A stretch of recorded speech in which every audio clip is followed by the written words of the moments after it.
Hujan yang mengguyur hampir seluruh wilayah Jabodetabek hari Minggu pagi kemarin seolah mewakili hati dan perasaan yang menggelayuti pasangan musisi dan penyanyi Memes dan Adi MS yang harus mengikhlaskan kepergian Haja Johana Kosim, ibunda Memes, menghadap Sang Ilahi Rabbi.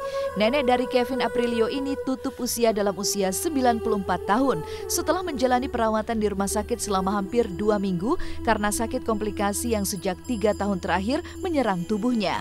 Kesedihan mendalam begitu terlihat di wajah Memes dan Adi saat mensolatkan jenazah almarhumah ibunda tercinta.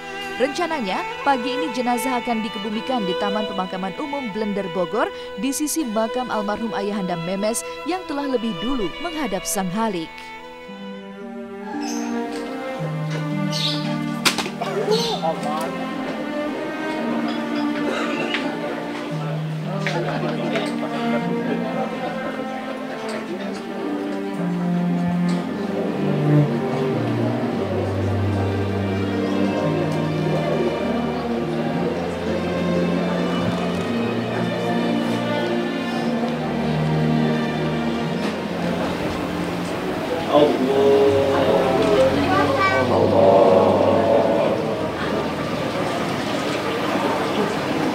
Mami udah umur 94 sekarang. 3 tahun yang lalu Mami kena light stroke karena udah sepuh banget, udah 91 tahun. Kemudian Mami udah rebahan di rumah, kita rawat jalan di rumah selama 3 tahun. Jadi ada sedikit, ya mungkin memang udah semua faktor pembuluh darahnya kayak apa semua udah tidak berfungsi dengan baik. Alhamdulillah Mami sudah melalui perjalanan yang sangat panjang dan kita sudah ikhlas sih keluarga karena kasihan banget gitu ngeliat Mami melihat cukup lumayan ya 3 tahun menderita dengan sakitnya itu gitu. Tapi alhamdulillah Mami pun juga, ibu saya tuh sangat kuat banget gitu. Bahkan kemarin waktu tensi sempat 190 itu napasnya sampai udah menggelepar gitu itu bisa balik lagi terus normal lagi. Jadi luar biasa kuatnya ibu saya tuh.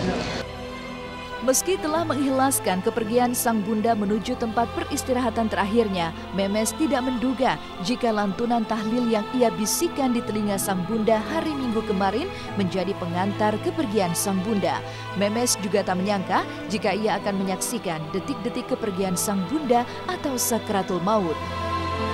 Memang tadi pagi saya kan, Mas Adi kan mau latihan, mau konser, terus drop saya di rumah sakit. Mami udah persis 2 minggu nih di rumah sakit. Jadi seminggu pertama dimasuk rumah sakit biasa, kemudian 4 hari di ICU. Habis dari ICU udah masa kritis udah lewat, sembuh lagi. Nah 3 hari ini balik lagi ke VIP room gitu.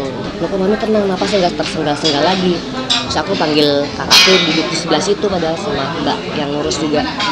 Kamu sini deh, pegang ini nadinya gitu. Terus pegang nadinya, terus kita liatin kok diem aja gitu.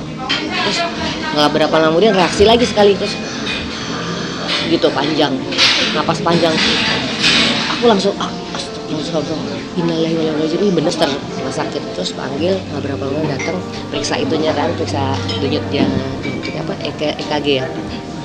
Nggak pakai mesin, udah datar terus kakakku yang cowok, Pak Koko bilang ini Pak Oto, Mas kayaknya udah nggak ada deh Mas, tapi udah mudah-mudahan nggak. Coba tadi kan kita udah pakai perjanjian yang mau dikedek gini ya, karena Mami udah sangat sepuh banget tuh 94. Ya udah ya nggak digituin, terus kita dipanggil dokter, diperiksa pupil matanya nggak ada bereaksi. Terus ya udah berarti udah jam 10:10 beradik sudah dari tahun lalu udah bilang Mami kita udah ikhlas, kami yang kuat, apapun kita udah meridoi lah gitu. Jadi mungkin Mami seperti apa ya, kayak masih ada yang dipikirin apa mah gitu apa segala, kita tetap komunikasi seperti biasa gitu. Tapi ya udahlah, mungkin sekarang yang terbaik gitu. Tapi alhamdulillah banget tadi saya dikasih kesempatan untuk menyaksikan sendiri dengan mata kepala saya sendiri gitu. Alhamdulillah banget. Saya baru tahu gitu bahwa wah ternyata begitu ya kalau sedang menjemput ajal gitu. Alhamdulillah Mami tenang ya, mukanya juga bersih, alhamdulillah deh gitu. Firasat sih enggak sih, cuman ya memang tiap hari kita standby sih. Saya bilang ke mbak saya siapin baju saya yang hitam kayak gitu aja sih. Karena kita udah kakak beradik udah ngedoain supaya ikhlas karena biar Mami ya hidupnya lebih dirahmati, jadi nggak menderita terus menerus gitu. Karena lumayan 3 tahun kan, kasihan juga gitu ngeliat. Itu juga lagi mikir kalau keluar dari rumah sakit gimana ya gitu, apakah apakah nggak lebih parah gitu. Ya mungkin jalannya udah begini. Sebagai menantu, Adi MS juga begitu kehilangan figur ibu mertua yang begitu ia hormati dan sayangi. Pasalnya, ibu mertuanya inilah yang kerap menjadi saksi dirinya saat memacari Memes beberapa puluh tahun silam. Almarhumah jugalah yang membantu meyakinkan ayahanda Memes untuk mau menerimanya menjadi menantu. Ibu yang baik sekali, artinya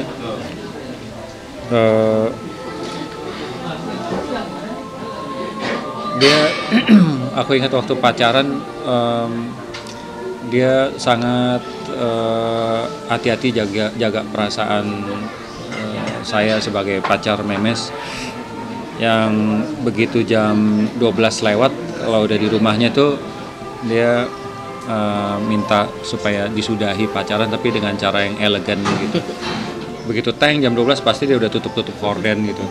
Srek, nggak malam, cuma gitu aja. Nggak pernah marah orangnya, saya nggak pernah lihat beliau marah gitu. Kayak dulu kan bapak saya agak melarang pacaran sama Mas Adi awalnya tuh.